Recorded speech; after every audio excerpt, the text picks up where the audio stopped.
నమస్తే. ఇన్నాళ్ళు నన్ను సపోర్ట్ చేస్తూ, ఎంకరేజ్ చేస్తూ మీ ప్రేమని నాకు అందిస్తున్న ప్రతి ఒక్కరికి కృతజ్ఞతలు. అలాగే ఈ వీడియో కూడా ఖచ్చితంగా మీకు ఉపయోగపడుతుంది. లైక్, షేర్ అండ్ సబ్స్క్రైబ్ చేసి మీ సపోర్ట్‌ని నాకు అందించండి. అలాగే ఈ వీడియో పట్ల మీకున్న అభిప్రాయాన్ని కామెంట్ సెక్షన్‌లో కామెంట్ చేసి తెలియజేయండి. ఇప్పుడు వీడియోని చూద్దాం. నమస్తే. Welcome to our channel. నేను పద్మిని. ప్రస్తుతం పాటు ప్రముఖ ఆధ్యాత్మికవేత్త, ఆస్ట్రోన్యూమరాలజిస్ట్, వేదిక్ వాస్తు స్పెషలిస్ట్, శ్రీ విద్య మరియు హనుమత్ ఉపాసకులు బ్రహ్మశ్రీ డాక్టర్ సిస్లా జయశంకర్ గారు మనతో పాటు ఉన్నారు. మాట్లాడదాం. సార్ నమస్తే సార్. సార్, మాట వినట్లేదు మా పిల్లలు అనేది సర్వసాధారణంగా వినిపించేటటువంటి ఒక సమస్య. చాలా పెంకిగా ఉంటున్నారండి అని అంటూ ఉంటారు. ఇది పిల్లల విషయంలోనే కాదు, పెద్దల విషయంలో కూడా మనం చూస్తుంటాం. అంటే పెంపకం ఎలా ఉంటే అలాగే కదా, పెద్ద అయ్యాక ఏం మారిపోరు కదా. సో డెఫినెట్ గా పెద్ద అయ్యాక కూడా ఒక మూర్ఖత్వంకి బాగా అలవాటు పడిపోవటం.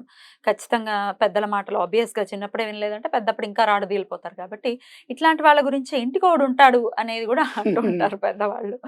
ఆ వాళ్ళ దృష్ట్యా వాళ్ళ గురించి తల్లిదండ్రులు చాలా ఇబ్బంది పడుతుంటారు, చాలా బెంగ పెట్టుకుంటుంటారు. ఇట్లుంటే ఎట్లాగా జీవితంలో ఎప్పుడు వృద్ధిలోకి వస్తారు అని. ఇట్లాంటి సమస్యలు పిల్లల విషయంలో అవ్వచ్చు, పెద్దల విషయంలో అవ్వచ్చు, మాట వినని ఆ పరిస్థితి నుంచి బయటపడాలంటే ఏం చేయాల్సి ఉంటుంది సార్? తప్పకుండా అండి. ఇలాంటి పరిస్థితి మనం సాధారణంగా ప్రతి ఇంట్లో ఒకళ్ళని చూస్తూ ఉంటాం. ఇంతే కాకుండా ఎట్లా ఉంటుందంటే ఇవాళ రేపు పిల్లలు తల్లిదండ్రులతో వాదిస్తారు, మూర్ఖంగా వాదిస్తారు. నేను ఇట్లాగే చేస్తా, నేను ఇట్లాగే ఉంటా. ముఖ్యంగా మగపిల్లలు. ఇవాళ రేపు ఆడపిల్లలను కూడా అలాంటి వాళ్ళు చూస్తున్నాం. ఏంటి తర్వాత మన దగ్గర ఉంటే, ఇంట్లో ఉంటేనేమో వాదించడం, దూరంగా ఎక్కడ ఉంటే ఫోన్ చేస్తే ఫోన్ కట్ చేయడం, ఫోన్ ఎత్తకపోవడం, ఇలాంటివి కూడా మనం పిల్లల్లో చూస్తున్నాం. పిల్లలు లేదా కుటుంబ సభ్యుల్లో ఇంటికి వాళ్ళు ఉంటారు. ఒక్కొక్క ఇంట్లో యజమాని అట్లా ఉంటాడు, ఇంటి యజమాని అట్లా ఉంటాడు, ఆ కుటుంబం. ఏంటి ఇలాంటి పరిస్థితి ఒక వ్యక్తికి ఎందుకు వస్తుంది అంటే వాళ్ళ జాతకంలో చంద్ర రాహువులు ఉండే పరిస్థితిని బట్టి ఏ స్థానాల్లో ఉన్నాయి అంటే, రాహు మహర్దశలో చంద్రుడు అంతర్దశగా వచ్చిన, చంద్ర మహర్దశలో రాహు అంతర్దశగా వచ్చిన, లేకపోతే ఇద్దరు ఎక్కడన్నా కలిసి ఉన్నా, వ్యతిరేకమైన స్థానాల్లో ఉన్నా, కలిసి ఉంటే గ్రహణమేగా. ఏంటి అలాంటి వాళ్ళకి ఈ పరిస్థితి వస్తుంది. అందుకని దీనికి మెయిన్ కారణం, మెయిన్ సొల్యూషన్ అంటే మీ జాతకం చూపించుకోవాలి. అందుకు మీ జాతకానికి బ్యాడ్ లక్ని ప్రసాదించే నేమ్, మీ పేరులో ఏ నెంబర్ మిమ్మల్ని డ్రైవ్ చేస్తుందో చూసుకోవాలి, దాన్ని కరెక్షన్ చేసుకోవాలి, జాతకం చూపించుకోవాలి. లేదండి మేము జాతకాలు నమ్మమంటారా, దైవాన్ని నమ్మాలి. ఏదోటి చేయాలి, ఏదో పరిహారం చేస్తే కానీ బయటపడలేము. డెఫినెట్లీ ఏంటి ఏదోటి చేస్తే కానీ మనం ఇప్పుడు జనం ఎట్లా ఉన్నారంటే ఇవాళ రేపు సోషల్ మీడియాలో ఏదైనా ఫ్రీగా వస్తే చేయడానికి సిద్ధంగా ఉన్నారు, కానీ వ్యాపారాల్లో లక్షల కోట్లు నష్టపోవడానికి రెడీగా ఉన్నారు. కుటుంబ వ్యవస్థలో, వివాహ వ్యవస్థలో ఎన్ని పెళ్ళిళ్ళైనా చేయడానికి రెడీగా ఉన్నారు. అంటే ఒక పెళ్లి చేశారు, 50-60 లక్షలు 70 లక్షలు ఖర్చు పెట్టి చేశారు, లేదా ₹1 కోటి ఖర్చు పెట్టి చేశారు.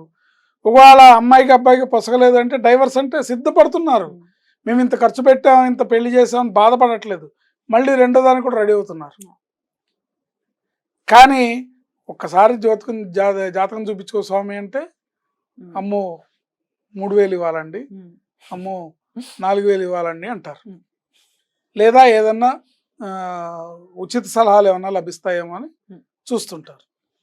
సరే మనం అవే చెప్దాం, తప్పే ఉంది దాంట్లో. ఎవరు అంటే అకల్మంద్ ఆద్మీకు ఇషారా కాఫీ అని ఉర్దూలో ఒక సామెత ఉంది. సో అర్థం ఎవరు కూడా కొంచెం వాళ్ళకి ఆలోచన విధానం బాగుండే, ఆలోచన శక్తి ఉంటే ఖచ్చితంగా ఒకసారి నా జాతకం చూపించుకుందాం, ఏమవుతుంది, ఏముందో తెలుసుకుందాం.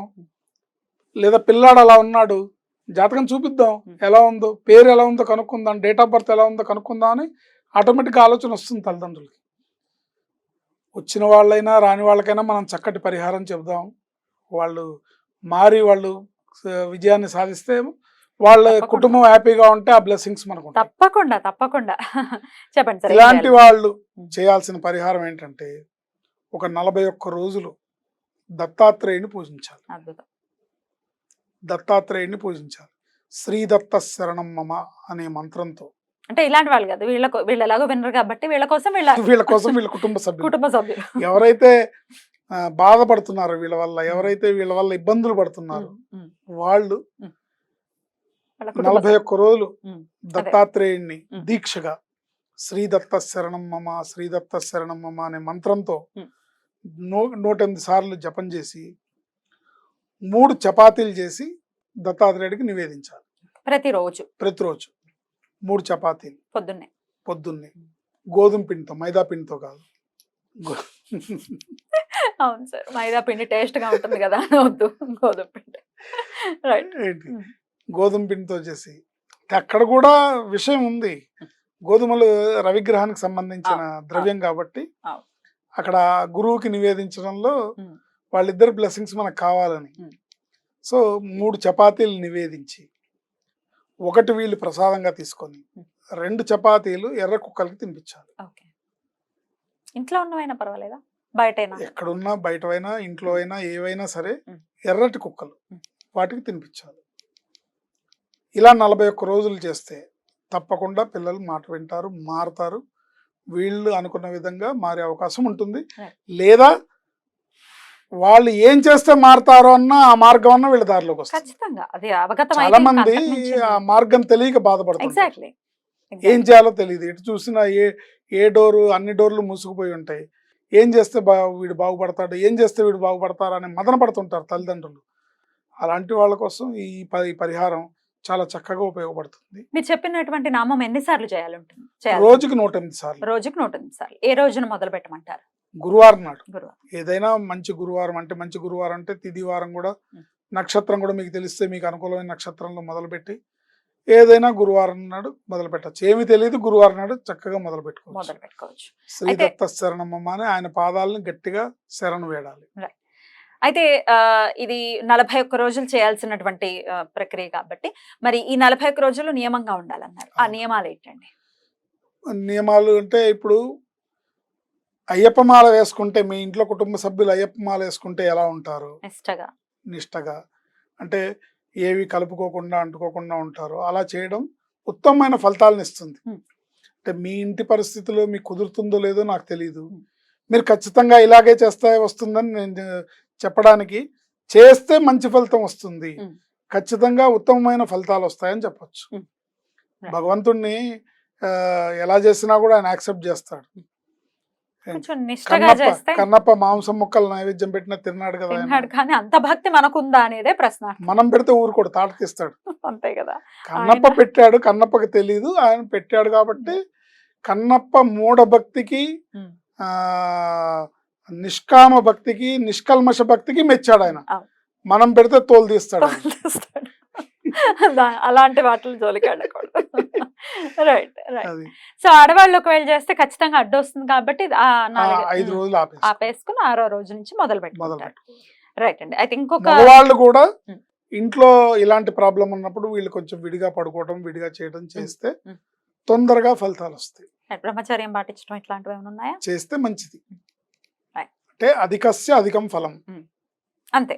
నియమం అంటే ఖచ్చితంగా నాన్ వెజ్ తినకూడదు అనేది కూడా నియమమే కాబట్టి తినకుండా ఉండాలి. అందులో దత్తుడితో మనం దత్తారాధన అంటే ఇంకా నిష్టగా ఉండాల్సి ఉంటుంది కాబట్టి. రైట్ సార్, అద్భుతంగా చెప్పారు. డెఫినెట్ గా ఈ మాట విననటువంటి పరిస్థితి, సౌమ్యంగా ఉండాలి పిల్లలు అని కోరుకుంటే మన పెంపకం మీద ఖచ్చితంగా మేజర్ రోల్ అదే ప్లే చేస్తుంది. మనం ఎలా పెంచితే వాళ్ళు అలా పెరుగుతారు. బట్ ఆల్రెడీ అయిపోయింది, చేయి దాటిపోయింది అనుకుంటే ఇంకా దత్తుడే శరణం కాబట్టి ఖచ్చితంగా దత్తాత్రేయుడి అనుగ్రహంతో పిల్లలు చక్కటి మాట విని, పెద్దల మాటలు విని ఉజ్వల భవిష్యత్తు పిల్లలకు ఉండాలని మనస్ఫూర్తిగా కోరుకుంటూ చక్కటి తరుణోపాయాన్ని సూచించారు. కృతజ్ఞతలండి. నమస్కారం. ఆయుష్మతి భవ.